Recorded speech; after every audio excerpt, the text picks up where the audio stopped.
हम इस समय मत्ती रचित सुसमाचार 13वां अध्याय का अध्ययन कर रहे हैं। यीशु अध्याय 13 में बता रहा है कि उसके प्रथम आगमन यानी उसका नकारा जाना और द्वितीय आगमन के बीच राज्य का नया स्वरूप कैसा होगा। मत्ती अध्याय 13 में वर्णित दृष्टांत यीशु के प्रथम आगमन व द्वितीय आगमन के बीच की अवधि को दर्शाता है।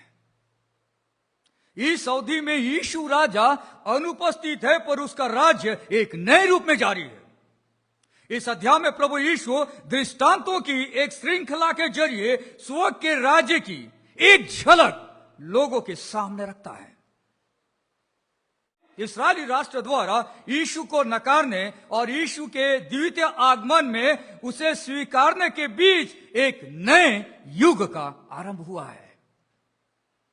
नए युग की शुरुआत हुई है। यह एक भेद है, यानी यह सत्य पुराने नियम में प्रकट नहीं था।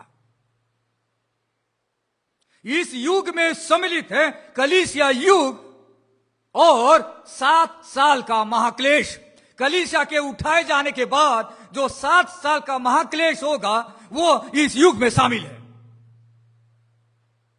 मत्ती 13 में हम देखते हैं कि इस युग में स्वर्ग के राज्य का विस्तार कैसा होगा उसका वर्णन किया गया है। पहले जो दृष्टांत है बीज बोने वाले का दृष्टांत और जंगली बीज का दृष्टांत राज्य के नेचर के बारे में बताता है, राज्य की प्रकृति के बारे में बताता है। बीज बोने वाले का दृष्टांत बताता है कि इस राज्य में 2 प्रकार के लोग होंगे। एक वे लोग जो राज्य को एक्सेप्ट करेंगे, राज्य के संदेश को एक्सेप्ट करेंगे, और दूसरे वे लोग जो राज्य के मैसेज को रिजेक्ट करेंगे। आज वर्तमान में राज्य का सुसमाचार दुनिया में फैलाया जा रहा है और दोनों प्रकार के लोग पृथ्वी पर पाए जाते हैं। बीज बोने वाले का दृष्टांत यह बताता है। पुराने नियम के लोगों को यह बड़ा भेद नहीं मालूम था कि जब राज्य इंट्रोड्यूस होगा तो उसके बाद जब राज्य का मैसेज लोगों तक पहुंचाया जाएगा तो उसमें कई सारे लोग राज्य को अस्वीकार करेंगे। दूसरा जो दृष्टांत है वो बताता है कि असली विश्वासी यानी वास्तविक विश्वासी और नकली विश्वासी यानी नामधारी विश्वासी दोनों का अस्तित्व इस राज्य में बना रहेगा जब तक कि कटनी नहीं हो जाता। उसके बाद हम देखते हैं तीसरा दृष्टांत और चौथा दृष्टांत जिस पर आज हमारा फोकस रहेगा। आइए हम इस पाठ को पढ़ते हैं। उसने उन्हें एक और दृष्टांत दिया। स्वर्ग का राज्य राई के एक दाने के समान है, सरसों का बीज के समान है, जिसे किसी मनुष्य ने लेकर अपने खेत में बो दिया। वह सब बीजों से छोटा तो है, पर जब बढ़ जाता है तब सब साग पात से बड़ा होता है और ऐसा पेड़ हो जाता है कि आकाश के पक्षी आकर उसकी डालियों पर बसेरा करते हैं। पद 33 उसने एक और दृष्टांत उन्हें सुनाया। स्वर्ग का राज्य खमीर के समान है, जिसको किसी स्त्री ने लेकर 3 पसेरी आटा में मिला दिया और होते होते वह सब खमीरा हो गया। पद 34 ये सब बातें यीशु ने दृष्टांतों में लोगों से कही और बिना दृष्टांत वह उनसे कुछ न कहता था कि जो वचन भविष्यद्वक्ता के द्वारा कहा गया था वह पूरा हो। मैं दृष्टांत कहने को अपना मुंह खोलूंगा, मैं उन बातों को जो जगत की उत्पत्ति से गुप्त रही है प्रकट करूंगा। दृष्टांतों के जरिए प्रभु यीशु गुप्त बातों को प्रकट कर रहा है, जिसका वर्णन मत्ती रचित सुसमाचार 13वां अध्याय में हमें देखने को मिलता है। राई के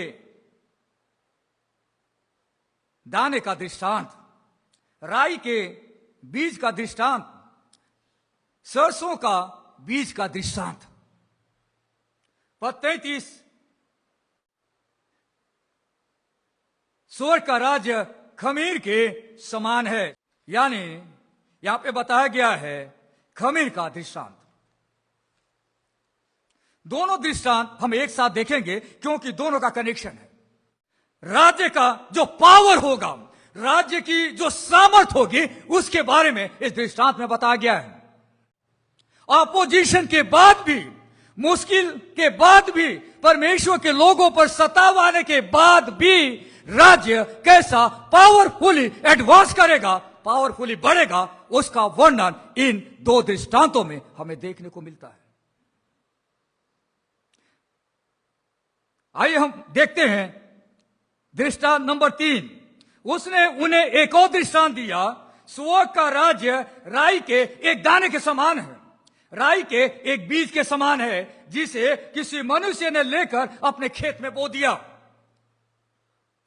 दृष्टांत नंबर 1 और 2 का एक्सप्लेनेशन प्रभु यीशु मसीह स्वयं देता है, पर दृष्टांत नंबर 3 और 4 का एक्सप्लेनेशन प्रभु यीशु मसीह के द्वारा नहीं दिया गया है। इसलिए लोग अपने अपने तरीके से इन दृष्टांतों के अर्थ को समझने का प्रयास कर रहे हैं। पूरी दुनिया में प्रचारक, बड़े बड़े फास्टर इन दृष्टांतों को समझने का प्रयास कर रहे हैं, क्योंकि यीशु मसीह ने इन दृष्टांतों का अर्थ नहीं बताया है।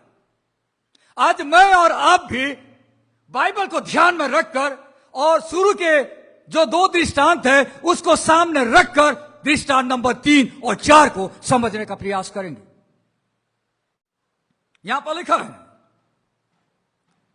स्वर्ग का राज्य एक दाने के समान है, एक बीज के समान है, राई का बीज, सरसों का बीज के समान है, जिसे किसी मनुष्य ने लेकर अपने खेत में बो दिया। वह सब बीजों से छोटा तो होता है, पर जब बढ़ जाता है तब सब साग पात से बड़ा हो जाता है और ऐसा पेड़ हो जाता है कि आकाश के पक्षी आकर उसकी डालियों पर बसेरा करते हैं। यहां पे राज्य की तुलना राई के एक दाने से की गई है। राई का एक दाना, राई का दाना क्या होता है? छोटा सा होता है, छोटा सा होता है, बिल्कुल छोटा सा। इस्राएल देश में जब सरसों का बीज बोया जाता है तब वो बड़ा होकर 12 से 15 फीट, यानी अगर मेरी ऊंचाई 5-6 फीट की है तो उससे डबल से भी थोड़ा और ज्यादा हो जाता है। और बाइबल में लिखा है यहां पर कि वो इतना बड़ा हो जाता है जितने गार्डन प्लांट हैं, यानी साग पात जो लगाया जाता है उनसे कहीं ज्यादा बड़ा यह प्लांट बन जाता है। राई का बीज, छोटी शुरुआत पर विशाल रूप, छोटी शुरुआत पर विशाल रूप। यीशु मसीह यह बताना चाह रहे हैं कि स्वर्ग के राज्य की शुरुआत छोटी होगी, राई के दाने के जैसा, पर आगे बढ़कर यह विशाल इकाई बन जाएगा। पौधा से पेड़ बन जाएगा। राज्य की अभूतपूर्व वृद्धि होगी और साधारण ग्रोथ होगा। इतना ग्रोथ होगा कि वहां पर आकाश के पक्षी आकर उसकी डालियों पर बसेरा करेंगे। प्रभु यीशु इस दृष्टांत में स्वर्ग के राज्य की तुलना एक छोटे से सरसों के बीज से करता है, राई के दाने से करता है, जो बढ़कर एक विशाल छायादार वृक्ष बन जाता है। यह दर्शाता है कि परमेश्वर का राज्य विनम्रता पूर्वक छोटे पैमाने पर प्रारंभ होता है, लेकिन अंततः उसका व्यापक, सार्वभौमिक और तीव्र विस्तार होता है। Rapid growth. जब प्रभु यीशु मसीह संसार में आया तो उसने राज्य का सुसमाचार लोगों को दिया और उसके बाद प्रभु के 12 चेलों ने उस मिशन को आगे बढ़ाया। छोटी शुरुआत, स्मॉल बिगिनिंग, पर आज के डेट में ऑल ओवर द वर्ल्ड परमेश्वर के राज्य का विस्तार हुआ है। राज्य की शुरुआत छोटी होगी पर उसमें अभूतपूर्व वृद्धि होगी। वो तेजी से बढ़कर एक विशाल इकाई बन जाएगा। इस राज्य में दोनों प्रकार के लोग रहेंगे, एक विश्वासी जो सच्चे दिल से प्रभु को ग्रहण किया है, दूसरा नामधारी विश्वासी जो अपने आप को कहता है, प्रोफेस करता है कि वो विश्वासी है पर एक्चुअली इज नॉट। हमने दृष्टांत नंबर 2 में देखा कि कई सारे लोग सच्चे विश्वासी के जैसा प्रतीत होंगे but reality they are not true believers. मतलब क्या है? आज कलीसियाओं में दोनों प्रकार के लोग पाए जा रहे हैं।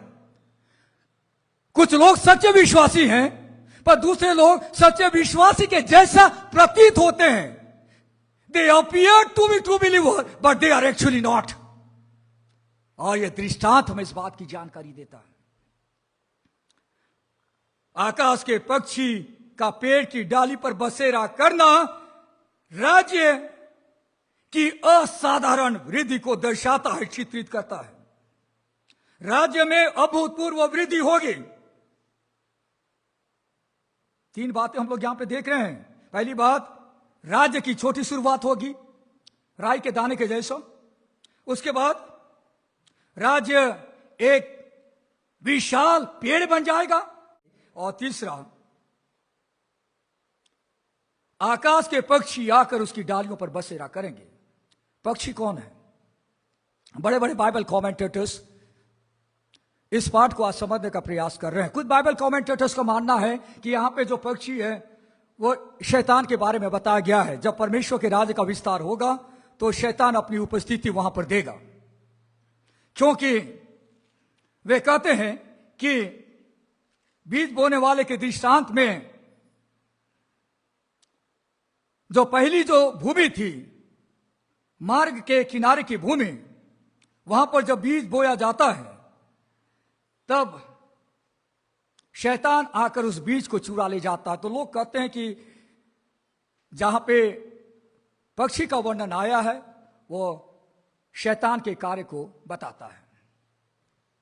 पर कई सारे कमेंटेटर्स यह मानते हैं कि यहां पर इस कॉन्टेक्स्ट में जो पक्षी हैं, यह कॉन्टेक्स्ट डिसाइड कर रहा है कि यहां पर जो पक्षी हैं वे पक्षी दुनिया के सारे राष्ट्र हैं। दुनिया के सारे राष्ट्र जब परमेश्वर के राज्य की बढ़ोतरी को देखते हैं तो उस राज्य की बढ़ोतरी से बेनिफिट को पाते हैं। All the nations of the world are benefited by the expansion of the kingdom of heaven.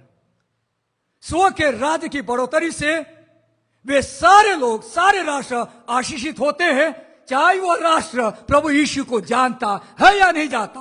पर क्रिश्चियनिटी के ग्रोथ के कारण में दूसरे राष्ट्र भी फायदे में रहते हैं। आज हम जानते हैं कि अमेरिका एक बहुत ही पावरफुल कंट्री है, बहुत ही धन संपन्न देश है। उसके पीछे एक बड़ा हाथ है, क्योंकि अमेरिका एक क्रिश्चियन कंट्री है। अमेरिका के लोगों ने परमेश्वर के मैसेज को एक्सेप्ट किया। अमेरिका को परमेश्वर ने फलवंत किया। आज अमेरिका एक ऐसा देश बन चुका है जहां पर दुनिया भर के लोग जाकर अपना सिटीजनशिप लेना चाह रहे हैं। अमेरिका में कई भारतीय, अलग अलग प्रांत, अलग अलग देश के लोग जाकर अमेरिका में जो ब्लेसिंग परमेश्वर ने दिया है उसका बेनिफिट पा रहे हैं। All the Nations of the world.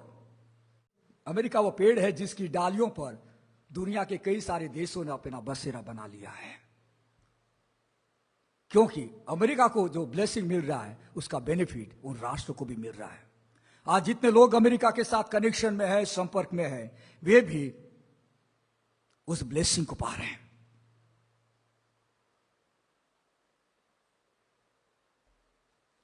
राज्य की छोटी शुरुआत,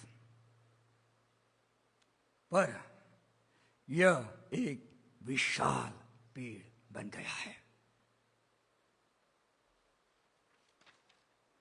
राई का दाना एक छोटा सा दाना है,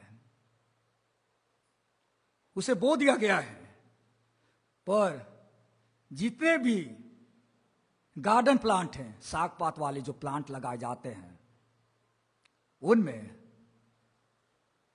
यह बड़ा प्लांट बन जाता है 12 से 15 फीट। कई सारे लोग जो अपने आप को ज्यादा विद्वान समझते हैं, वे कहते हैं कि राई के दाने से भी छोटा बीज होता है। पर यहां पर लिखा गया है कि राई का दाना सबसे छोटा बीज होता है। कैसे समझे?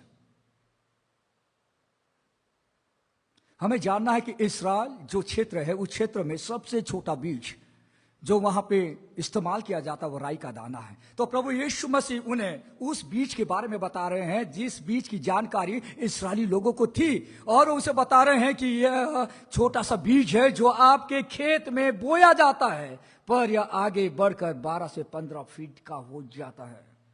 स्वर्ग का राज्य भी उसी प्रकार है, छोटी सी शुरुआत होगी पर आगे बढ़कर यह एक विशाल रूप धारण कर लेगा। दृष्टांत नंबर 3 का एप्लीकेशन क्या है? हमने दृष्टांत को समझा। आज यह दृष्टांत मेरे और आपके जीवन में कैसे लागू होता है। जब हम परमेश्वर के राज्य की बढ़ोतरी के लिए काम करते हैं तो छोटी शुरुआत पर ध्यान केंद्रित न करें, पर उसकी प्रतिज्ञा पर भरोसा रखकर काम करें, क्योंकि राज्य उसका है। यह वचन हमें बताता है कि छोटी शुरुआत पर ध्यान केंद्रित न करें, पर उसकी प्रतिज्ञा पर भरोसा रखें, क्योंकि राज्य परमेश्वर का है। Kingdom belongs to God. कई सारे लोग सोचते हैं कि हमारा काम तो बहुत छोटा है, हम कैसे काम करेंगे।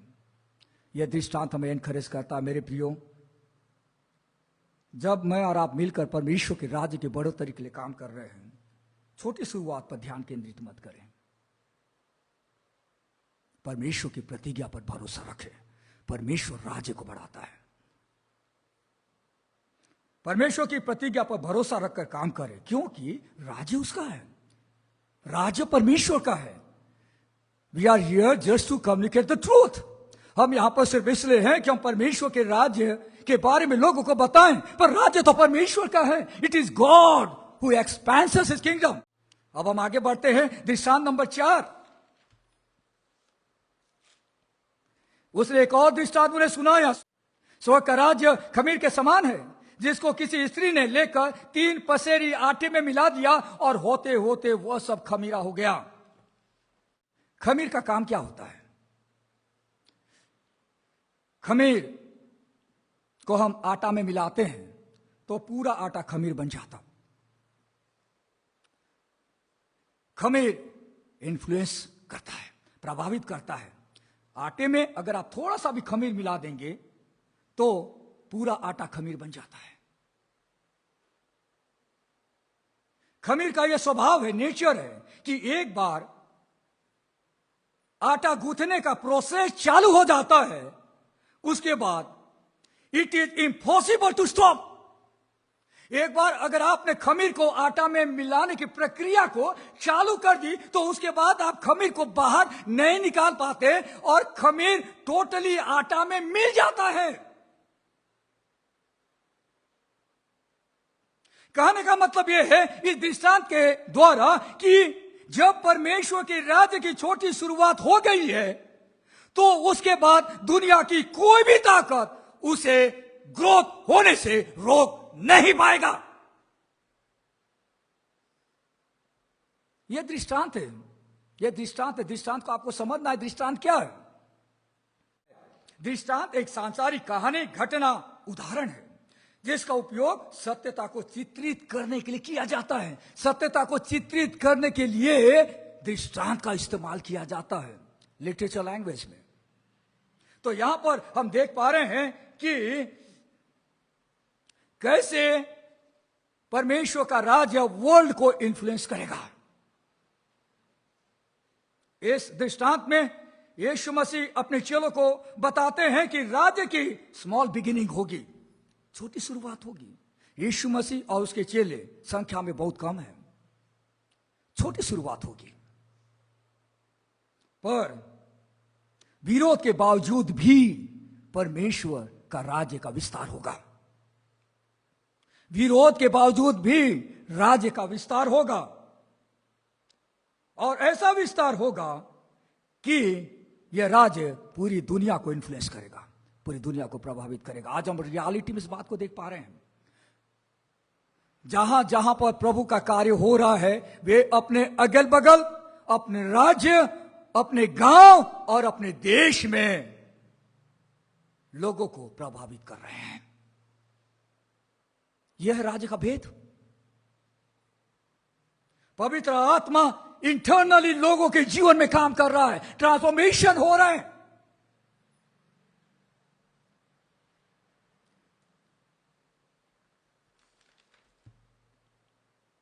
स्वर्ग के राज्य का विस्तार और उसकी वृद्धि हो रही है। यहां पर हम देख पा रहे हैं, इस कॉन्टेक्स्ट के अनुसार खमीर का काम होता है विस्तार करना, फैल जाना, समा जाना। ट्रू बिलीवर्स के इन्फ्लुएंस और बिगर पॉपुलेशन। छोटी कलीसिया अगर बाइबल बेस है, छोटा झुंड अगर बाइबल बेस है, तो छोटा झुंड एक बड़े ग्रुप को इन्फ्लुएंस कर सकता है। यह बात प्रभु यीशु ने इस दृष्टांत के माध्यम से अपने चेलों को बताया है। मात्रा में थोड़ा है खमीर, पर बड़े अमाउंट वाले आटा को यह प्रभावित करता है और यह पॉजिटिवली इन्फ्लुएंस करता है। मतलब क्या है? जब खमीर को वहां मिला दिया जाता है तो खमीर के कारण में आटा बेटर हो जाता है, ज्यादा टेस्टी बन जाता है, जिससे हमें ब्रेड मिलता है, सुंदर ब्रेड हम लोग खाते हैं। पॉजिटिव इन्फ्लुएंस लाता है। मसीह लोगों को पॉजिटिव इन्फ्लुएंस लाना है। पॉजिटिव का मतलब क्या है? मसीह लोगों को देखकर लोग प्रभु यीशु की ओर दौड़े चले आए, प्रभु यीशु से दूर न जाएं। इसका मतलब है आज बहुत सारे लोग दावा करते हैं कि हम प्रभु यीशु पर विश्वास करते हैं, पर उनका कैरेक्टर, उनकी जीवन शैली, उनकी टेस्टिमनी लोगों को प्रभु से दूर ले जा रही है। That should not be. वैसा नहीं होना चाहिए। एक और बात हम यहां देख सकते हैं कि जो खमीर होता है उसे आटा में इंसर्ट किया जाता है, आटा में मिलाया जाता है, तभी प्रभाव चालू होता है। यहां पर आपने खमीर को अलग रखा है, यहां पर आटा आपने अलग रखा है, पर जब तक आप इस खमीर को इस आटा में नहीं मिलाएंगे, इन्फ्लुएंस चालू नहीं होगा, नहीं होगा। परमेश्वर ने हमें लोगों के बीच में रखा है, हमें वहां इन्फ्लुएंस चालू करना पड़ेगा। यहां पर एक उदाहरण प्रभु यीशु दे रहे हैं और इसका बेसिक मीनिंग है समा जाना, फैल जाना, प्रभावित करना। क्या हम सीख सकते हैं इस दृष्टांत के जरिए? हम कलीसिया को, जो परमेश्वर के राज्य का हिस्सा है, पूरी दुनिया को वचन की सत्यता से प्रभावित करना है। इधर उधर की बातें नहीं, with the truth of God's word. परमेश्वर के वचन की सत्यता से लोगों को प्रभावित करना है। जिस प्रकार थोड़ा खमीर मात्रा में ज्यादा आटा को प्रभावित करता है, उसी प्रकार हमें वचन की सत्यता से पूरी दुनिया को प्रभावित करना है। परमेश्वर ने हमें खमीर के रूप में इस धरती पर रखा है कि हम आटे को यानी दुनिया को प्रभावित कर सकें। यह इस दृष्टांत का अर्थ है। और हम देखते हैं 34 और 35 में फिर से यीशु मसीह बताते हैं कि प्रभु यीशु दृष्टांतों में क्यों लोगों से बातचीत कर रहा था। ये सब बातें यीशु ने दृष्टांतों में लोगों से कही, और बिना दृष्टांत वो उनसे कुछ न कहता था कि जो वचन भविष्यद्वक्ता के द्वारा कहा गया था वो पूरा हो। मैं दृष्टांत कहने को अपना मुंह खोलूंगा, मैं उन बातों को जो जगत की उत्पत्ति से गुप्त रही है प्रकट करूंगा। यीशु मसीह दृष्टांतों के जरिए जो बातें पुराने नियम में रिवील नहीं हुई थी, उन बातों को नए नियम में प्रकट कर रहा है। आज मैंने आपके सामने दो दृष्टांतों को समझाने का प्रयास किया। दोनों दृष्टांत बहुत इंपॉर्टेंट हैं परमेश्वर के राज्य के बारे में। दोनों दृष्टांत बहुत इंपॉर्टेंट है, स्वर्ग का राज्य का नया स्वरूप कैसा होगा उसके बारे में। पहली बात मैंने आपसे कही, स्वर्ग का राज्य राई के दाने के जैसा है। मतलब क्या है? राज्य की छोटी शुरुआत होगी पर असाधारण वृद्धि होगी और दुनिया के सारे राष्ट्र उस राज्य से लाभान्वित होंगे। आज वर्तमान में हम इस बात को पूरा होते हुए देख पा रहे हैं। दूसरी बात मैंने आपसे कही, दृष्टांत स्वर्ग का राज्य खमीर के समान है। खमीर का दृष्टांत, खमीर जब आटा में मिलाया जाता है, एक बार प्रोसेस चालू हो जाता है तो पूरे आटा को वह खमीर बना देता है, पूरे आटा को वह खमीरा बना देता है और बीच में कोई भी व्यक्ति उसके विस्तार को रोक नहीं पाता है। दो बड़ी बातें मैंने आपके सामने एप्लीकेशन के तौर पर रखी। नंबर 1, जब हम परमेश्वर के राज्य की बढ़ोतरी के लिए काम करते हैं तो छोटी शुरुआत पर ध्यान केंद्रित न करें पर उसकी प्रतिज्ञा पर भरोसा रखकर काम करें, क्योंकि राज्य उसका है। दूसरी बात मैंने आपके सामने रखी, हम कलीसिया को जो परमेश्वर के राज्य का हिस्सा है, पूरी दुनिया को वचन की सत्यता से प्रभावित करना है। परमेश्वर ने हमें खमीर के रूप में धरती पर रखा है कि हम दुनिया को प्रभावित करें। आइए प्रार्थना करें। प्यारे परमेश्वर पिता, हम धन्यवाद देते हैं इन दो दृष्टांतों के जरिए हमसे बातचीत करने के लिए। राज्य का स्वरूप जिस राज्य में हम जी रहे हैं प्रभु, हम देख पा रहे हैं। प्रभु, आप हम में से हर एक की सहायता और मदद करें कि हम इस बड़ी सच्चाई को समझ सकें और हम सभी प्रभु छोटी शुरुआत पर अपने ध्यान को केंद्रित न करें पर आपकी प्रतिज्ञा पर भरोसा रखकर काम करें, क्योंकि राज्य आपका है। हम सभी परमेश्वर जो आपके राज्य का हिस्सा है, पूरी दुनिया को वचन से प्रभावित करने वाले लोग बन सके। आप हमें बल दें, बुद्धि और समझ दें। वचन के द्वारा बातचीत करने के लिए हम धन्यवाद देते हैं और उद्धारकर्ता प्रभु यीशु के नाम से हम इस प्रार्थना को मांगते हैं। आमीन।